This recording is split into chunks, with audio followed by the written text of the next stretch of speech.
كلنا جابوا لازم ترجعوا ما انسلون كرو ارجع ورا عندنا ما لا تيم يا فلان زور لا تنفذ انت ما استعمل بس سما لا بس سرقوا انت سلام فتح بس انا مستنيش انت تعرف جمال اسناكش هي ما يشار بكره يمطاسو ما بانشي سرا يشار ልጁ ምን እንደሆነ ባይሽ አይደለ እሺ ዛይ ለወደ ሆስፒታል ዞር በይ እኔ ወስደዋለሁ በቃ ነገሮችን አስተካክል አንቺ ሄለን ነገሮችን አስተካክል ዞር በይ እኔ አልፈልግም በቃ ይሄን ማንነትሽን አላውቀውም አንፈልግሽም በቃ አንፈልጋችሁም እሺ አንተ ወንድ ነህ ተረካኛለህ ከይሱን ጋር አይደለም ልጅ የለኝም እና ምን ላድርግህ ነው ታዲያ ሌላ ሚስት ልፈልግልህ እኔ አሸንጉልት ስለሆንኩ ሌላ ሚስት ትፈልግልህና አግባና ውለድና እንደዛ እንዲቀሩትኝ ሌላ ሚስት ፈልግልኝ ቢሻል እንዴ ሌላ ሚስት ፈልግልኝ ካለ ምን ቀረ እሺ ይቅርታ ልታደርግልኝ ይፈልጋል ምን አልከኝ ይቅርታ ልታደርግልኝ ይፈልጋል አንድ ነገር ላስቸግር እሺ ከዚህ በኋላ ከህይወቴ ውጣ አልወጣም የት ነው የምወጣው ዳኒ በዚህ ልክ የት ነው የምወጣው ውጣ ከህይወቴ ማለት የት ነው የምወጣው ይቅርታዬን ተቀበል አልቀበልም ይቅርታዬ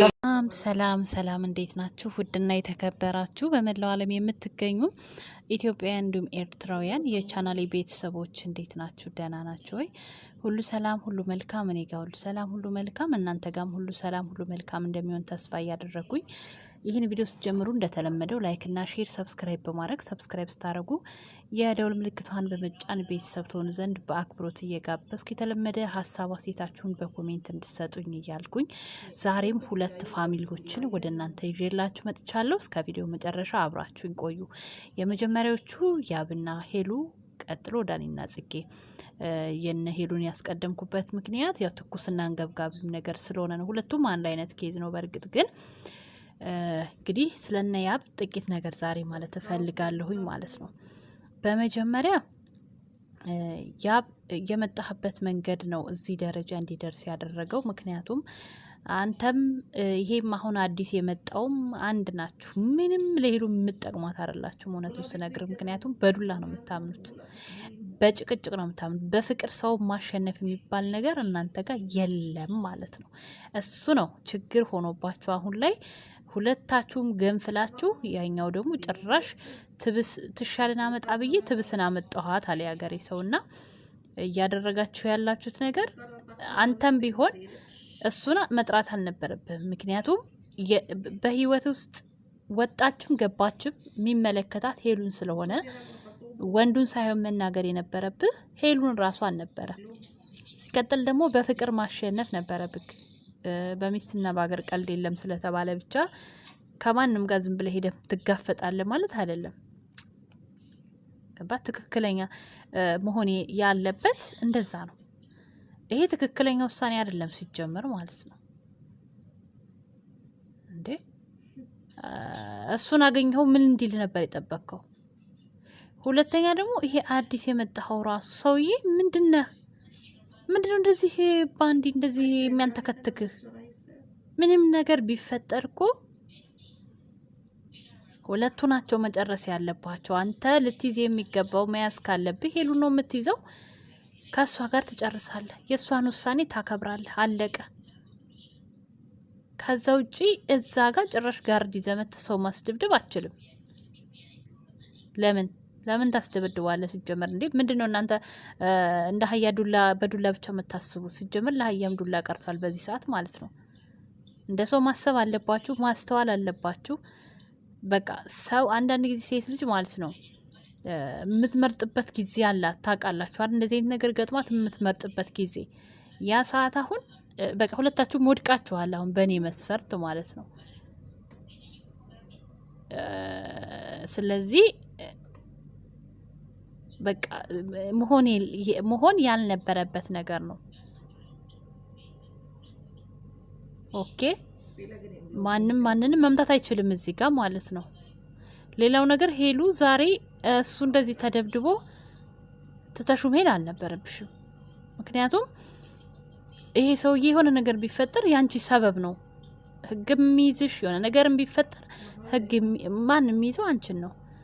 በቃ የፈለገ ነገር ያው ልውልም ስለተናደደ ቀጥይ ሂጂልን አናስፈልግም ይችላል። ግን ይሄኛው አንጠልጥሎሽ ሲሄድ ድል መፍቀድ የለብሽም።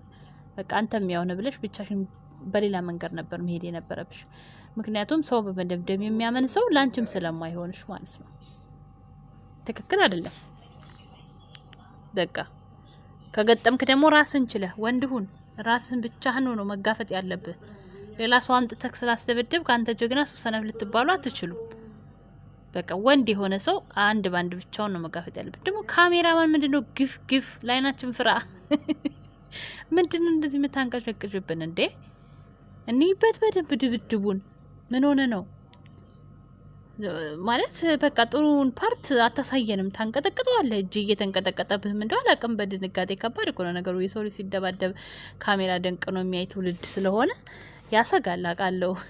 ግን ቢሆንም በደንብ አሳየን በእውነቱ ማለት ነው። ምን ሆነ አዝናለሁ። ሄሉታይ ወደ ራስሽ ተመለሺ።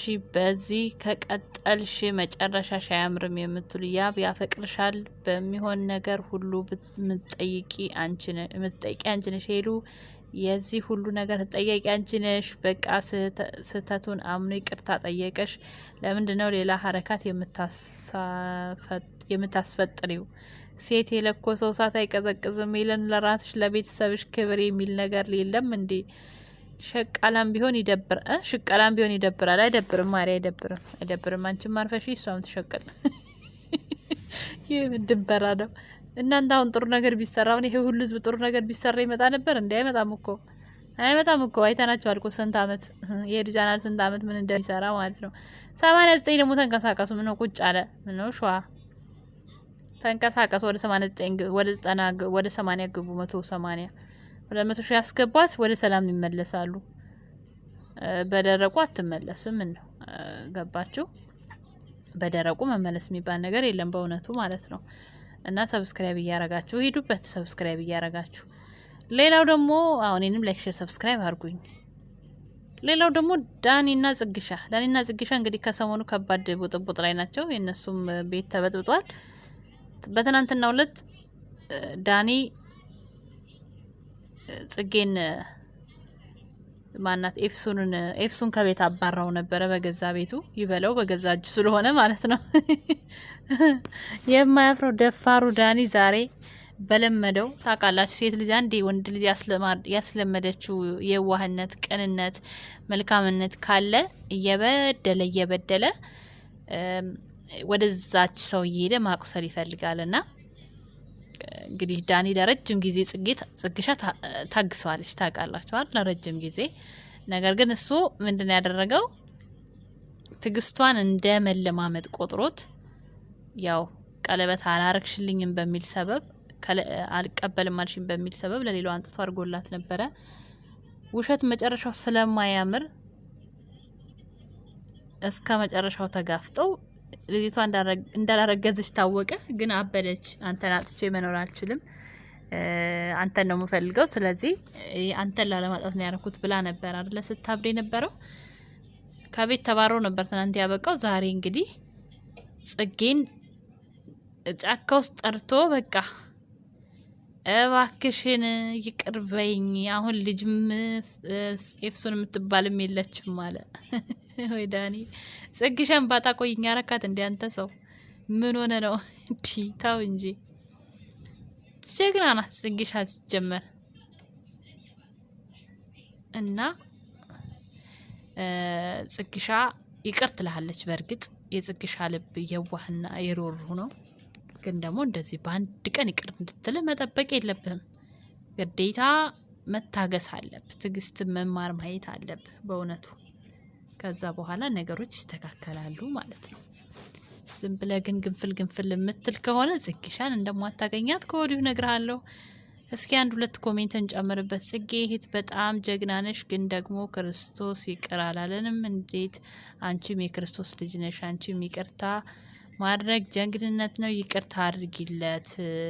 እንዳትቀበዩ ሞራል የሚባል ነገር አለ፣ ይቀድማል። ይሄ ለራስም የማይታመን ነው። ጽግሻ በእናትሽ ታረቁ፣ ስወድሽ ማሬ።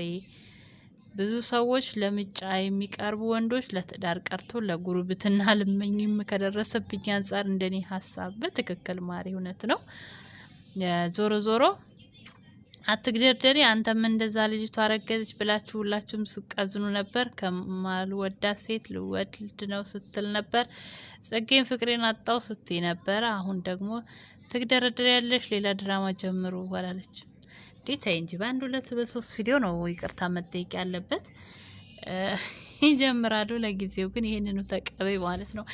አሁን እንግዲህ እሱ ስጦታ ገዝቶ ገና ዳኒ ቤት ድረስ ሄዶ ስጦታ ተመልሶበት በድጋሚ በሌላ ሰበብ ምናምን ሲባል ይሄም ገናም ብዙ ቪዲዮ ይቀራቸዋል። ይቅርታ ማለት ነው። ዞሮ ዞሮ እኛ ቤትም አትጥፉብን። ጽግሻዬ በጣም ነው የምወድሽ። ላይክ፣ ሼር፣ ሰብስክራይብ እያረጋችሁ ሼር አርጋችሁ አድርሱልኝ ፍቅሬን ለጽግሻ።